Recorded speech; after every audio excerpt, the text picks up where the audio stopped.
piede pesante palermitano, figlio d'arte, Alessio Profeta, corre con Alfonso Chiappara. Alessio, una gara difficile contro tanti avversari davvero ostici.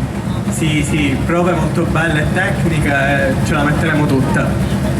Sarà davvero difficile confrontarsi col meglio del realismo della Sicilia. Eh sì, innanzitutto serve anche per fare esperienza. Ti piacciono le sfide? Sì. Buon divertimento a tutte e due, mancano pochi secondi al via di Profeta e Chiappara.